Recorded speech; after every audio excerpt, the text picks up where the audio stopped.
श्लोक 11. नहि देहभृता शक्यं त्यक्तुं कर्माण्यशेषतः यस्तु कर्मफलत्यागी स त्यागीत्यभिधीयते. अर्थ, खरे तर बुद्धिमान ज्ञानी व्यक्तीने कर्मत्याग करून संन्यासी होता येईल ही कल्पना मनातून पार पुसूनच टाकायला हवी. म्हणजे हा विचारसुद्धा त्याने मनात आणता कामा नये. कारण कोणाही देहधारी पुरुषाला संपूर्णपणे कर्मत्याग करणे अशक्यच आहे. म्हणूनच फलत्यागी हाच खरा त्यागी म्हणजेच संन्यासी आहे असे भगवंत इथे अर्जुनाला सांगत आहेत. विवरण. देहभृत म्हणजे देहाकडून सांभाळला जाणारा. पराभृत म्हणजे कोकिळा, म्हणजेच तिचे पिल्लू दुसऱ्याकडून म्हणजे कावळ्याकडून सांभाळले जाते, म्हणूनच ती परभृत आहे. तसेच देहाकडून सांभाळला जातो तो माझ्यातील मी म्हणजेच माझे मन, बुद्धी, आत्मा. आणि या देहात मी असेपर्यंत सर्व कर्माचा त्याग करता येणे शक्यच नसते. कारण देहासाठी खाणे, झोपणे, श्वास घेणे इत्यादी कर्मे तर करावीच लागतात. त्यामुळेच निःशेष म्हणजे कोणतीही बाकी न ठेवता कर्माचा त्याग ही गोष्ट देहधारी व्यक्तीला अशक्यच असते. शरीर हे प्रकृतीचे कार्य आहे. प्रकृती ही स्वाभाविकच क्रियाशील आहे आणि त्यामुळेच देहाशी तादात्म्य ठेवणारा क्रियारहित होऊ शकत नाही.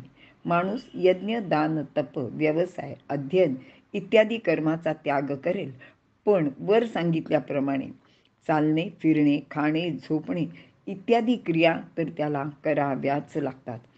म्हणूनच भगवंतांनी येथे सुस्पष्ट शब्दात संन्यास म्हणजे सर्व कर्म टाकणे या कल्पनेस संपूर्णपणे छेद दिला आहे.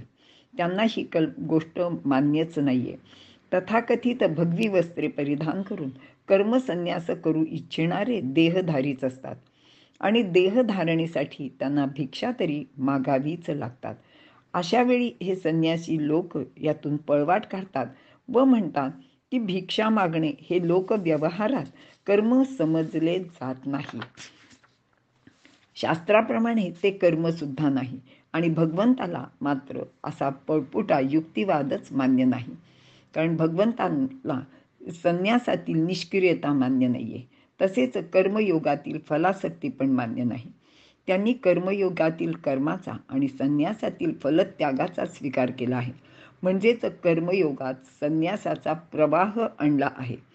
येथे कर्माची अटळता सांगितली आहे. तसेच संन्यास आश्रम त्यांना अभिप्रेत नाहीये, तर संन्यास ही वृत्ती असायला हवी.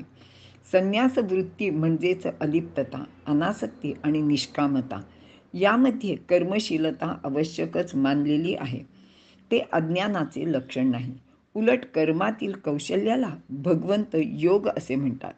येथे कर्माची अनासक्ती नाही, तर कर्मफलाची अनासक्ती व त्याग आहे. म्हणजे कर्म न करण्याकडे वृत्ती नाही, तर कर्माच्या फलाचा त्याग करण्याकडे आपली वृत्ती सतत ठेवली पाहिजे. सर्व लोक उपभोगीच असतात. ते भोगेच्छेमुळे फळाचा संग्रह करू लागतात आणि ही वृत्ती समाजात वाढली तर जो बलवान आहे तो मोठाच संग्रही बनतो. अनेक लोकांना तो उपभोगापासून वंचित करतो. समाजात विषमता वाढते. अशी विषमता निकोप समाजाचे दृष्टीने घातक ठरते. या उलट जर समाजात फळाचे त्याग करणाऱ्यांची संख्या जास्त असेल तर तेथे समाज सुस्थिर, निकोप राहतो. स्वतःला कर्माचा दोष लागू नये आणि आपण बंधनात सापडू नये व समाज सुस्थिर असावा, या दोन्ही दृष्टीने फळाचा त्यागच फक्त योग्य ठरतो. अशा रीतीने भगवंत फळाचा त्यागच खरा त्याग असून तोच संन्यास सुद्धा आहे असे सांगतायत. म्हणूनच प्रत्येकाने आपले कर्तव्य कर्म करावे. त्याचे फळ स्वतःसाठी न ठेवता किंवा न उपभोगता परोपकार करावा. त्याचा मोठेपणा मिरवू नये. असा फलत्याग करणारा खरा त्यागी आणि संन्यासी आहे असे भगवंत आपले मत अर्जुनाला सांगत आहेत. इथे आपण थांबूया.